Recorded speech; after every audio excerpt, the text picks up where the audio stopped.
Olá, pessoal, estamos iniciando mais um Cá Entre Nós.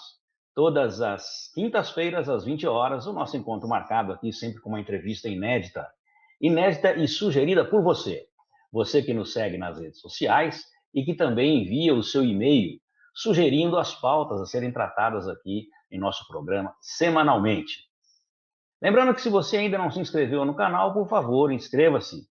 Ative o sininho para receber as nossas notificações e divulgue os nossos vídeos, é claro, nas suas redes sociais e também nos seus grupos de WhatsApp. O assunto a ser tratado em nosso programa hoje vai ser mitos e verdades sobre a anestesia. Solta a vinheta.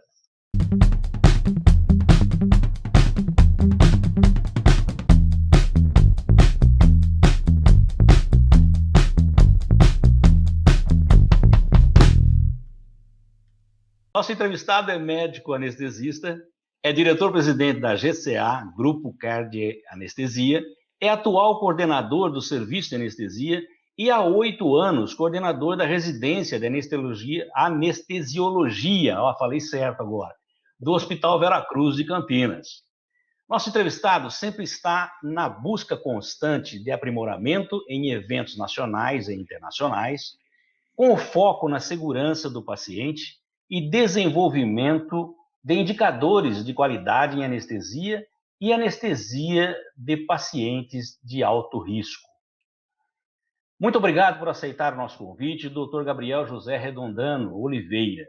Seja muito bem-vindo ao Cá Entre Nós. Oi, Nelsinho. É um prazer estar com você aqui, estar no Cá Entre Nós, um programa que eu admiro muito, sempre com temas muito pertinentes e interessantes, então me sinto honrado de estar essa conversa com você no dia de hoje. Muito obrigado pelo convite, é uma honra para mim também. Poxa vida, eu que lhe agradeço, e agora eu vou fazer uma troca de tela aqui, porque a estrela hoje aqui no nosso programa, claro, é sempre o nosso entrevistado, né? Doutor Gabriel, começando o nosso bate-papo aqui de hoje, falando sobre os mitos e verdades sobre a anestesia, eu gostaria que o senhor nos explicasse qual é o tipo de anestesia mais perigosa. Sim, perfeito. Realmente tem muito mito em relação à anestesia, né? A anestesia é uma coisa que impressiona, né? Que todo mundo às vezes não sabe direito como funciona, então gera muita angústia, muita ansiedade. Todo mundo tem algum parente, algum conhecido, complicou por conta da anestesia.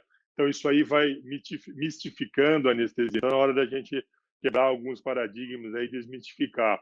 A anestesia, ela evoluiu muito em alguns aspectos. O treinamento dos anestesistas realmente é um treinamento hoje pela Sociedade Brasileira de Anestesia que engloba vários temas. Então, o anestesista ele é conhecido como médico do perioperatório, né?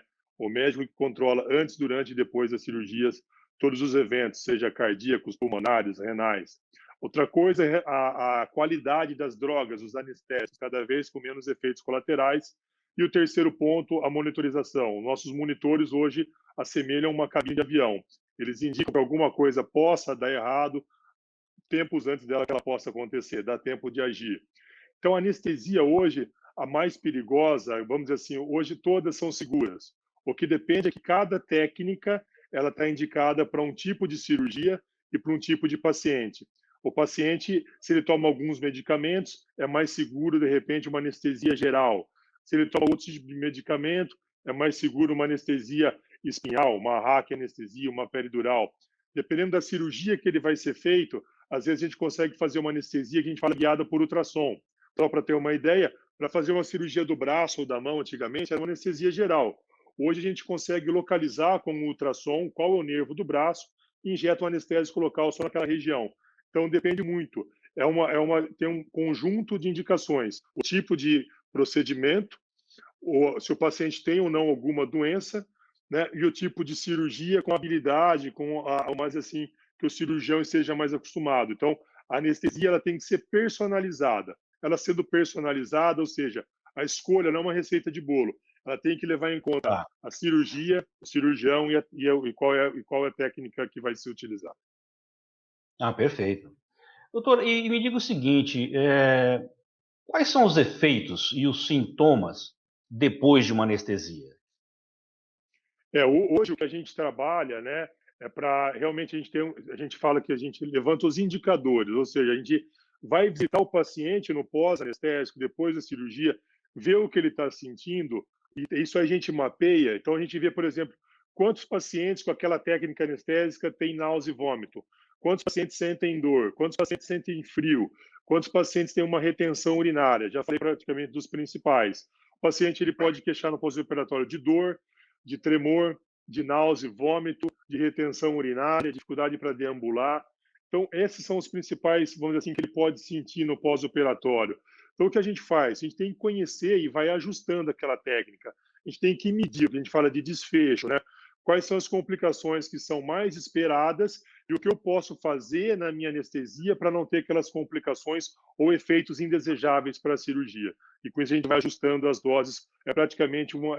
por isso que a anestesia que eu faço hoje não é que ela é diferente da que eu fazia 10 anos atrás, não. Ela já é ajustada da anestesia que eu faço na semana atrás, no mês passado. Que algumas coisas, toda hora sai artigo novo, sai trabalho novo, associações de drogas novas, minimizando esses efeitos colaterais que possam acontecer. E elas acabam sendo meio que personalizadas, né? Acho que depende da reação da análise do paciente, é que você vai adequar Perfeito. o tipo de anestesia, penso eu, não sei se eu estou certo. Perfeito, perfeito. Essa é a mensagem mesmo, né? Assim, ela é personalizada, ou seja, a gente não pode utilizar uma dose padrão das mesmas drogas para todo mundo. É aquela coisa, quando você vai fazer uma roupa, um tamanho de terno não serve todo mundo, né? Tem que ser o alfaiate vai lá e mede, respeitando as características de cada cliente, da gente também, de cada paciente. Como que a gente faz isso? A gente tem monitores que me dizem, por exemplo, a profundidade da anestesia. Tem um monitor que é muito difundido, que a gente utiliza na nossa prática, lá no Hospital Veracruz, ele é um sensor. Eu colo ele na testa. Então, além de eu ter os sensores de frequência cardíaca, respiração, a pressão arterial, eu tenho esse sensor que cola na testa, que ele me diz como que está a atividade cerebral, ou seja, como que está a profundidade da anestesia. A gente vai dando anestésico, o cérebro vai trabalhando menos. Agora, cada paciente vai precisar de uma quantidade de anestésico. Esse sensor Claro. ele me diz que aquele paciente precisa de mais anestésico, aquele precisa de menos, de maneira que eu não vou dar anestesia demais para ele demorar para acordar depois da cirurgia, nem anestesia de menos para ele não acordar durante a cirurgia. Então a gente consegue ajustar a dose que cada paciente precisa. Puxa vida. Não é tão simples quanto a gente imagina. Por isso que é muito importante aquela entrevista com o anestesista antes de qualquer cirurgia, né? E a turma fala, vou lá falar com o anestesista. Precisa. Isso. É. Essa consulta ela é fundamental. Essa consulta foi uma das coisas que mais diminuiu as complicações relacionadas à anestesia. Tem trabalho do mundo inteiro falando, a gente é um trabalho grande britânico, que é nesse momento, por exemplo, que além de planejar qual vai ser a técnica anestésica utilizada, que você tira aquelas dúvidas do paciente, esclarece, tranquiliza a família, mas você reconhece, por exemplo, que aquele paciente ele pode, para uma anestesia geral, ter o que a gente fala de uma via aérea difícil, ou seja, para eu colocar um tubinho que vai da boca até a traqueia, eu reconheço nessa visita, eu já deixo alguns materiais separados para não ter nenhum risco. Nessa visita eu reconheço, por exemplo, se o paciente tem uma alergia a algum medicamento, alergia a algum determinado, por exemplo, se tem uma alergia a látex, que é um derivado de borracha, a cirurgia dele tem que ser num horário que é menos látex circulante no centro cirúrgico, ou seja, vai ser no primeiro horário, não no último. Então, essa visita, além de desmistificar alguns medos que tem, né? Muitas vezes tem mais medo da anestesia do que da Sim. cirurgia, ela é É. fundamental, por exemplo, qual o medicamento que ele está tomando, vai precisar tomar aquele medicamento, vai precisar parar, o que precisa saber sobre o jejum. Então, nessa visita, ela é fundamental que eu estou prevendo e evitando complicações no intraoperatório depois. Legal. E me diga o seguinte, e ao começar uma cirurgia, como é feito o checklist? Legal, legal. Isso é fundamental.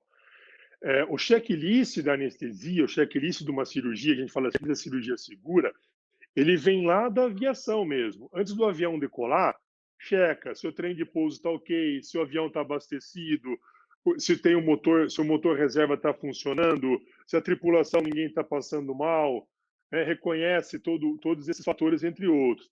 Então, para fazer uma cirurgia, para dar o start de uma cirurgia, é um checklist mesmo, que checa se o carrinho de anestesia está ok, por exemplo, se ele está com oxigênio suficiente, está ligado na rede de oxigênio, se eu tenho aspiração, no caso do aspirador, se o paciente tem ou não alergia para não utilizar nem aquele medicamento, se o paciente está com todos os exames ok, se ele está tomando alguma medicação e essa medicação foi parada, se o lado, muitas vezes, né, tem cirurgia que envolve lateralidade, ou seja, uma cirurgia no braço esquerdo, no braço direito, no pé direito, no pé esquerdo, no rim direito, no rim esquerdo, se realmente é aquele lado que está operado, que vai ser, que ele está demarcado. Então, faz um desenho mesmo para evitar esses erros, né? Então, faz toda a checagem. Se a equipe cirúrgica já chegou, eu não posso começar uma anestesia se, por exemplo, é uma equipe de 4 cirurgiões e não está todo mundo no hospital. De repente, ele tem algum atraso por algum motivo, eu não posso expor o paciente desnecessariamente. Então, é checado se os monitores estão funcionando. Então, realmente é um checklist que veio da aviação para nos trazer segurança. Que, na verdade, é um evento que é uma decolagem do avião. Eu tenho que ter uma decolagem, um voo, mas também um pouso muito seguro, né? Então, é fundamental esse checklist que ocorre na sala de cirurgia. Ah, legal. Deixa eu lhe fazer uma pergunta. Na sua apresentação, falei que o senhor é uma pessoa que é muito preocupado na busca constante aí de novidades, né? Tanto participando de congressos nacionais como internacionais. E me parece que aí nesses últimos dias, parece que foi agraciado aí com um prêmio. Eu gostaria que o senhor comentasse um pouco sobre ele também.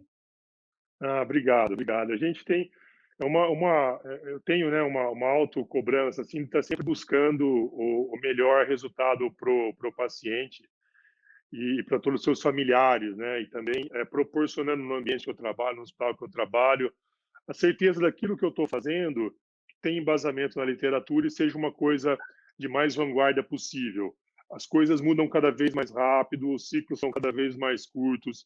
A verdade é que a gente fala hoje, daqui a pouco vem um outro trabalho científico e demonstra o contrário em toda a área, né? Em toda a área. A gente mesmo está dando esse programa, essa entrevista por uma plataforma que até pouco tempo atrás muita gente ela nem existia e hoje ela é uma tendência. Isso ocorre em toda a área. Então eu tenho sempre essa busca constante e está proporcionando, sendo honesto comigo mesmo, aquilo que eu me propus a fazer quando escolhi ser médico, na instituição que eu trabalho, no Hospital Veracruz, que eu estou buscando o melhor desfecho, e para o paciente. O paciente ter a certeza que tudo que pode ocorrer de mais seguro no mundo, a gente está trazendo isso que o nosso grupo de anestesia está aplicando para ele. E tem uma prova, que é uma prova que não é obrigatória, tem poucos médicos, poucos anestesistas no Brasil que tem, que é a prova do título europeu de anestesia e terapia intensiva. Então, é uma prova conjunta que a Sociedade Europeia de Anestesia e Terapia Intensiva aplica. A sociedade ela é sediada em Bruxelas, na Bélgica. São 2 fases. Eu fiz já em ano anterior a prova escrita e esse ano foi a prova oral, uma prova extensa, quase 6 horas, né, de perguntas e respostas. E graças a Deus eu tive o sucesso, né? Que mostra assim que essa minha busca por conhecimento ela está no caminho certo e só me motiva a buscar cada vez mais. Então, consegui esse título europeu de anestesia e terapia intensiva aí no final de abril. Obrigado aí pela lembrança. Imagina, nós é que agradecemos, né? Nós, os pacientes e os futuros pacientes, né? Com o seu aprimoramento, porque é uma segurança sempre eficaz, né, que as pessoas procuram. Doutor Gabriel, a anestesia ainda continua sendo uma das causas de medo dos pacientes que se submetem a uma cirurgia? Sim, sem dúvida. É muito por conta de mito, né, construído e também antigamente o médico, vamos dizer assim, que estava fazendo anestesia, às vezes não tinha a formação. Hoje, para a gente ser anestesista, a gente, além de fazer a faculdade de medicina, que são 6 anos, são mais 3 anos de residência de especialização, né? Então, com isso, além disso, isso nunca para, isso é só o começo. Depois disso tem as pós-graduações, as subespecializações. Então, a formação, e vamos dizer assim, a Sociedade Brasileira de Anestesia conseguiu dar, pelo menos, são vários temas que qualquer residente de anestesia do Brasil tem, que torna isso mais seguro. A qualidade das drogas, dos anestésicos, melhorou muito. A qualidade é uma coisa dos anestésicos, cada vez menos efeitos colaterais, eventos previsíveis, duração curta, de maneira que uma cirurgia pode ter 30 minutos ou 12, 14 horas, eu consigo programar de maneira que, a hora que acabar esse procedimento longo, de horas e horas, eu paro minha injeção de anestésico rapidamente, esse meu paciente ele já acorda. Hoje a gente tem muito o efeito, o conceito do fast track, que é a rapidez na recuperação do paciente. Muitas cirurgias que antes eram feitas e o paciente ficava internado 4, 5 dias, hoje ela é minimamente invasiva e a anestesia contribui para uma recuperação mais rápida. Esse paciente pode ter alta no mesmo dia. Né? A gente está falando de cirurgias robóticas, prótese de joelho, prótese de quadril, muitas vezes tem alta no mesmo dia ou no dia seguinte. Então evoluiu muito. E o que eu falei, os monitores da anestesia evoluíram demais. Hoje o paciente, antes de ele ter qualquer complicação, o monitor pode me avisar. Aquele paciente tem mais chance de ter um infarto, tem mais chance de ter um evento respiratório. Então, eu tenho tempo para agir antes. Então, isso aí diminuiu muito as complicações relacionadas à anestesia. Para a gente ter uma ideia, há 50 anos atrás, as complicações graves relacionadas à anestesia, ela chegava em 1 a 2%. De cada 100 cirurgias, já tinha 2. Hoje, a gente está falando de uma complicação a cada 100, 200 mil cirurgias. Então, todos esses fatores melhoraram muito, levando em conta ainda que hoje a gente opera e anestesia pacientes com cada vez mais comorbidades, com cada vez mais doenças e cada vez mais também de faixas etárias que antes eles não eram submetidos à cirurgia. Então, realmente evoluiu muito, a segurança aumentou muito. Agora, eu só posso trabalhar no ambiente seguro se eu meço aquilo que eu estou fazendo, que é aquilo que o nosso grupo da anestesia, com mais de 50 médicos, mede, tem todos os indicadores, a gente consegue apresentar para o Hospital Vera Cruz essa busca constante de melhoria. Legal. Quais são os tipos de anestesia que existe para cada cirurgia? A gente tem uma infinidade de técnica. A grosso modo, a gente fala anestesia geral, por exemplo. A geral, a gente tem a geral venosa, que ela é toda pela veia. A geral balanceada, começa pela veia e mantém ela com o gás. Geral inalatória, que é só com o gás.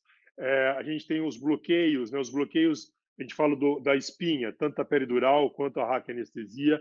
Mas o que chama atenção hoje é a integração da anestesia com o aparelho de ultrassom. O Ah, ultrassom, que antes era usado para diagnóstico, hoje a gente consegue localizar o nervo da perna, do pé, do joelho, do braço, da mão, vai nesse nervo e injeta o anestésico só ao redor do nervo. É uma anestesia muito mais assim direcionada, direta, que permite uma recuperação muito mais rápida do paciente com menores doses de anestésico. eu tenho uma pergunta aqui que mais ou menos você já respondeu na resposta anterior. Como é a segurança dessas anestesias? Perfeito. Então, a primeira coisa, a anestesia ela não é uma receita de bolo. Ela é, como a gente já falou no início da entrevista, ela é personalizada. Eu tenho que levar em conta as condições do paciente. Tem paciente que vai beneficiar mais de uma anestesia na coluna, no neuroeixo, que a gente fala, né? Uma RAC, uma peridural. Tem paciente que tem alguma contraindicação para essa anestesia, tem que fazer uma anestesia geral. E tem aquele paciente que vai beneficiar de uma técnica que a gente fala mais periférica, guiada por ultrassom. Então, eu tenho que conhecer qual é o paciente, qual a doença que ele tem, qual vai ser a cirurgia que vai ser feita. Na posse disso tudo, é discutido com a equipe cirúrgica que é a melhor técnica e explicado para o paciente o benefício daquela técnica. Tem técnica, por exemplo, que é muito bacana que eu faço, porque ela vai prolongar a analgesia desse meu paciente. Ele não vai sentir dor depois da cirurgia por horas. Agora, se é uma cirurgia que não tem potencial doloroso muito pequeno, não preciso fazer essa técnica. Ou, de repente, fazer só uma sedação ou associar com alguma outra técnica. Então, eu tenho que estar muito bem, conhecer a minha técnica anestésica, como vocês conhecem, mas assim, linkado, né? Como vai ser a cirurgia e quais as condições físicas do paciente também. Tá. Doutor, bom, nessa situação que nós estamos vivendo agora, é inevitável falar do Covid, né? Os pacientes que ficam em ventilação mecânica, necessariamente são anestesiados? Como é feito isso? Perfeito, ótima pergunta. Uma situação realmente que às vezes a gente vê divulgado na mídia, né? Fala, é uma UTI e o paciente está num respirador, num ventilador, respirando sobre aparelhos, que é a mesma coisa. O paciente, quando ele precisa ir para um respirador, para um ventilador, respirar sobre aparelhos, o que acontece? Ele tem um tubo, esse tubo pode ir pela boca ou pelo nariz, mas usualmente é pela boca, e vai até a traqueia do paciente. Na traqueia, então, é ventilado o oxigênio para os pulmões. Por que acontece isso? Porque estou precisando fazer uma concentração de oxigênio, ou esse paciente está muito cansado, que ele não consegue, ele não tem mais músculo, ou o pulmão está muito machucado. Então, o ventilador, o respirador que vai jogar esse oxigênio tem que ir para o pulmão. Depois de alguns dias, se não consegue tirar esse tubo, é preciso fazer uma traqueostomia. aquele furinho no pescoço, mas o princípio é o mesmo. É o respirador que vai respirar pela traqueostomia. Agora, esse tubo ele tem um potencial doloroso muito grande. Então, o paciente ele tem que estar inconsciente, ele tem que estar com uma analgesia, ou seja, ele não pode sentir dor. E para o ventilador respirar, fazer o trabalho desse ventilador, do aparelho, ele tem que estar com a musculatura relaxada. Então, isso é o tripé da anestesia. Ele tem que estar inconsciente, ele tem que estar sem dor e tem que estar com a musculatura relaxada. Ou seja, é uma anestesia geral. Só que é uma anestesia geral prolongada, não é por algumas horas, são por dias. Então, realmente, o paciente, ele está no respirador do Covid, ou seja, ou numa UTI, ele tem que estar anestesiado. E nessa pandemia, o anestesista mostrou grande importância também na terapia intensiva, ajudando tanto a intubar esse paciente, que é nosso dia a dia, algumas evita as complicações, né, que é o manuseio, a gente fala, o manuseio da via aérea, a intubação orotraqueal, da boca para a traqueia, é o dia a dia do anestesista. A ventilação também é o dia a dia do anestesista. E também, para mantê-lo sedado, mantê-lo anestesiado, o anestesista ganha importância. Ou trabalhando como intensivista, que a formação nossa permite, ou trabalhando em conjunto com o intensivista, ajudando na seleção de drogas anestésicas. Começa a faltar droga. E a gente consegue fazer, vamos dizer assim, uma mistura, uma infinidade de drogas para poupar outras drogas, para utilizar em menor quantidade, para não dar efeito colateral, e para não correr o risco de desabastecimento, de faltar droga para o próximo doente. Tá. E me diga o seguinte, quanto ao kit de intubação, que tanto se fala aí por conta da falta que está existindo dele, quais são as drogas que são utilizadas nesse procedimento? Perfeito. A gente fala que o kit intubação, então vamos lá, o paciente ele internou numa UTI, ele começou a ficar muito cansado, tentou colocar aquela ventilação, a gente fala não invasiva, né, nele, mas Uhum. aquilo lá não foi o suficiente, ele vai precisar ser intubado para permitir a ventilação pelo aparelho, pelo ventilador, pelo respirador mecânico. Então, o que é o kit intubação? Primeira coisa que a gente falou, eu tenho são basicamente um conjunto de drogas que permitem que ele perca a consciência. A droga mais utilizada para isso é o propofol, outra é o etomidato, que ele não sinta dor para intubação e para a sua manutenção no respirador. Basicamente são os derivados de morfina, tem uma infinidade, né? O nome é fentanil, sulfentanil, mas são derivados de morfina. E para permitir o relaxamento muscular dele, nos casos mais graves, para o ventilador precisar fazer o seu trabalho, eu uso os relaxantes musculares. A gente tem basicamente o que mais uso. O nome deles, o genérico é rocurônio, cisatracúrio, atracúrio. Então, são essas drogas. Só que essa droga, ela tem, a partir do momento que o propofol, eu utilizo o propofol, que é aquele medicamento que ficou famoso por conta do acontecido com o Michael Jackson, ele tem uma duração na veia, depois que eu faço, de minutos, de 5 a 7 minutos. O relaxante muscular, depois que eu faço o rocurônio, ele duraria 40, 50 minutos. O analgésico, derivado de morfina, também, 1 ou 2 horas. Esse paciente ele acordaria com dor ou ele começaria a lutar contra, vamos dizer assim, a respirar e não deixaria o relaxante, o respirador fazer o trabalho dele. Então, são medicamentos que têm infusão contínua. Esse é o problema. São medicamentos que vão ficar sendo injetados por dias no paciente. Aí é o risco do desabastecimento. Então, nós, como anestesistas, tendo o conhecimento das diferentes tipos de outras classes de drogas, de repente tem outras drogas, tem cetamina, sulfato de magnésio, anestésico local, a gente pode poupar algumas drogas ou utilizar em maior quantidade para não faltar. Porque o problema é esse, não é o kit para entubar, mas o kit para mantê-lo entubado tem um alto consumo de drogas também. Tá, entendi. E, doutor, o que o senhor pode nos falar sobre essa tecnologia ECMO? Ela realmente Perfeito. ajuda ela realmente ajuda a salvar vidas aí durante a pandemia? Sim. A ECMO, ela tem um potencial muito grande de preservar e salvar vidas. O que é a ECMO, né? Todo o sangue do nosso organismo ele precisa ser oxigenado. Então, ele Tá. sai do coração, ele vai para toda a extremidade, desde o intestino até o pé, e volta para o pulmão.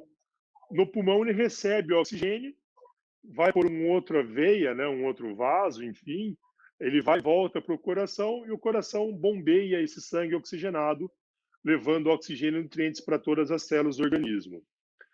Só que, de repente, esse pulmão tem uma inflamação, no caso, o COVID, e ele não consegue mais trocar o oxigênio.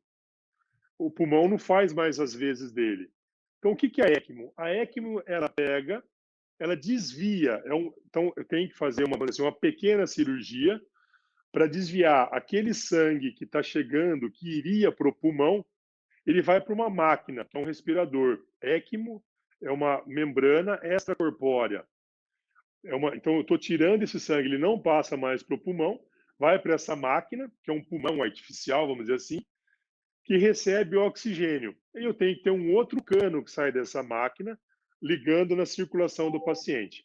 Isso aí, ele é feito até aquele pulmão recuperar. Então, a ECMO é isso, eu desvio todo aquele sangue que iria para o pulmão, passa para essa máquina, depois ela retorna para a circulação do paciente. Então, ele devolve o sangue oxigenado. Então, ela consegue, vamos dizer assim, deixar aquele pulmão descansar até ele recuperar. O tempo de recuperação vai depender de cada doença. Essa tecnologia ela já é conhecida, já é utilizada no Brasil há alguns anos. Naquela gripe do H1N1 ela já foi utilizada. Em alguns casos selecionados também, ela está sendo utilizada para a COVID. Lembrando que toda vez que o sangue sai da circulação, aí a gente tem que ter um balanço fino disso, que ele tende a formar trombo, formar coágulo. Então, esse paciente ele tem que ficar tomando anticoagulante. Então, tem que ser um balanço muito fino. Fica o médico e um outro personagem também, que é o perfusionista, durante todo o tempo, garantindo essa troca de oxigênio contínua do paciente. É uma situação que pode ser utilizada e pode salvar e preservar vidas.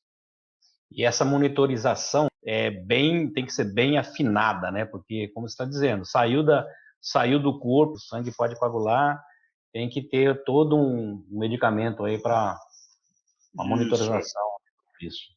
São medicamentos para afinar, para afinar o sangue, para não deixar formar coágulo, e exames contínuos, para ver se aquela oxigenação, aquele oxigênio que está sendo, então fica medindo o oxigênio do sangue continuamente, para ver se está sendo ajustado, e o principal, né?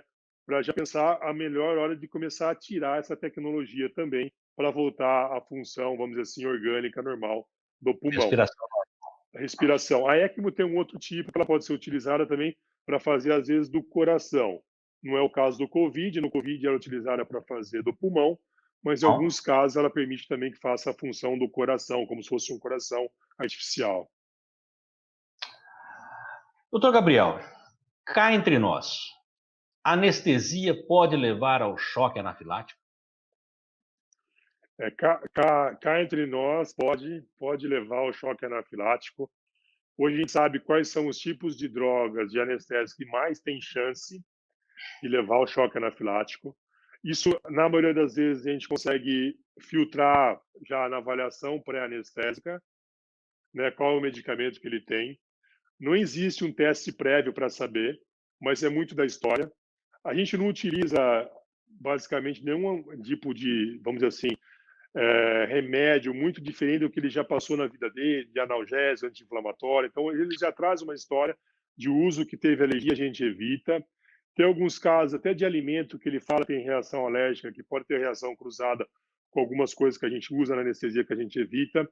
Mas a gente costuma dizer que o melhor lugar e o lugar mais seguro para ele ter qualquer reação alérgica é no centro cirúrgico com o anestesista do lado, porque a gente já tem o tratamento na nossa mão. Seja mesmo um choque anafilático grave, o tratamento é muito melhor que tenha esse choque anafilático no centro cirúrgico com anestesista do que num local desamparado, porque o tratamento está todo na nossa mão. A nossa equipe está lá para tratar também o choque anafilático. A gente consegue reconhecer esse choque anafilático, que é uma reação alérgica exacerbada. A reação alérgica ela tem vários tipos, né? Você toma uma picada do inseto, você fica coçando, fica um pouco mais vermelho, é uma reação alérgica.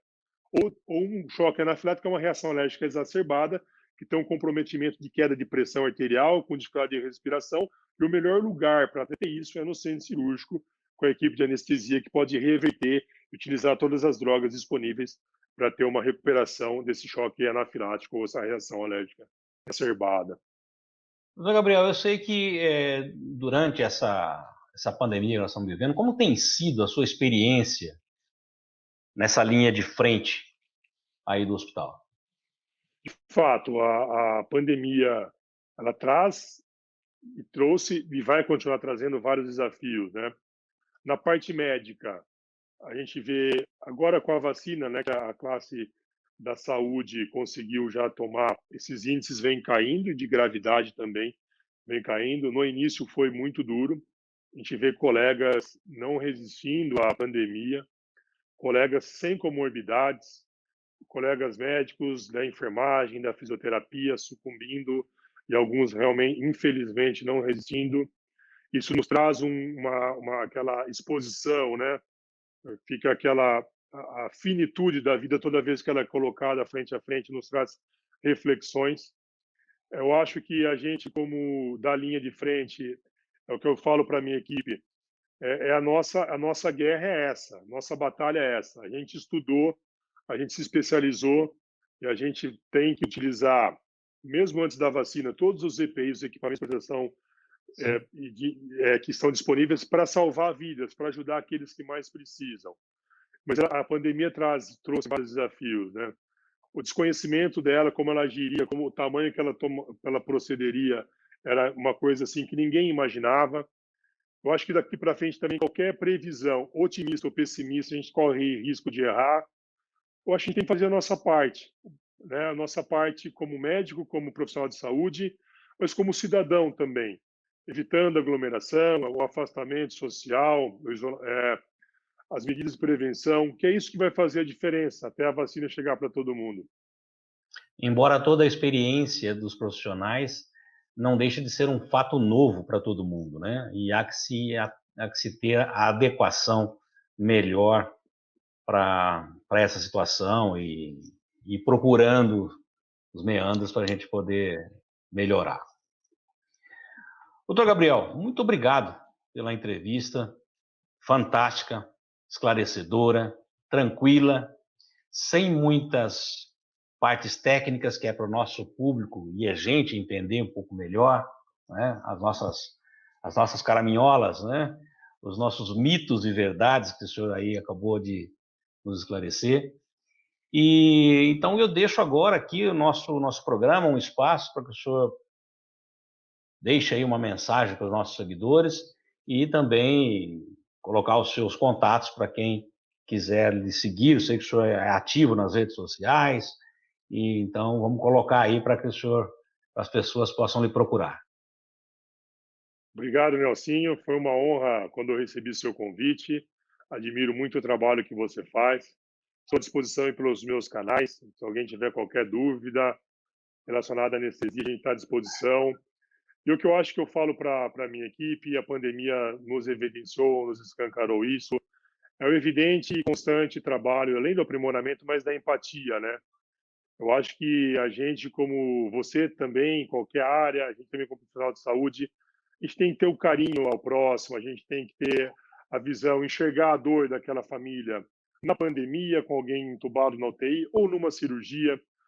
Não existe, cada um tem a sua dor, cada um tem o seu anseio, sua angústia. Cabe a nós tentar minimizar isso, né? Eu acho que a medicina, ela acompanha tudo, ela vem evoluindo numa quantidade de informações e de monitores e de avanços de robótica, de laser, muito assustadora e cada vez os ciclos são mais curtos, mas quando você tiver com o paciente, quando a gente está com o paciente, nada vai substituir o toque humano, o carinho, né, o care, que a gente traz no nosso grupo de anestesia.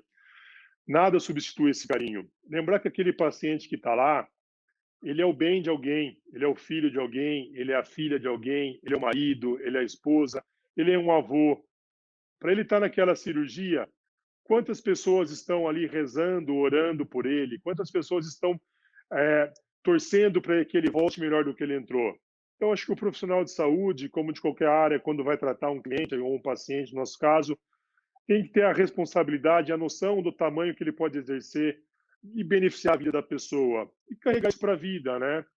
Seja dando lugar para quando alguém quer atravessar a rua, quando alguém precisa de um favor, quando a gente está numa fila, uma pessoa que está mais debilitada precisa estar na frente. Eu acho que o caminho é esse. Eu acho que a gente nunca perde por ser humano, por ser empático, seja em qualquer área, isso vai estar sempre na frente de qualquer tecnologia. Obrigado aí, estou sempre à disposição de todos vocês. Grande abraço. Muito obrigado, doutor. Foi uma honra tê-lo aqui no nosso programa. E essa mensagem é muito importante mesmo. Gentileza gera gentileza, né? Eu acho que esse é o bem maior que nós temos. O restante a gente vai conquistando ao longo do tempo. O nosso bate-papo de hoje foi com o doutor Gabriel José Redondano Oliveira. A semana que vem teremos outra entrevista sugerida por você. Você que nos segue nas redes sociais e que também envia os seus e-mails sugerindo aí as pautas a serem tratadas no nosso programa semanalmente. Se você ainda não se inscreveu no canal, inclusive o doutor, por favor, inscreva-se no canal. Inscreva-se e ative o sininho para receber as nossas notificações. Aproveita que está por ali, dá aquele like, inclusive na sua entrevista. Nós temos que começar a divulgar. Divulgue nos seus grupos de WhatsApp e nas suas redes sociais. Né? A todos que ficaram conosco até agora, nosso muito obrigado pelo carinho da audiência e até a semana que vem, se Deus quiser, com uma nova entrevista. Obrigado, doutor. Grande abraço, Marcinho. Obrigado. Cá entre nós. Muito obrigado.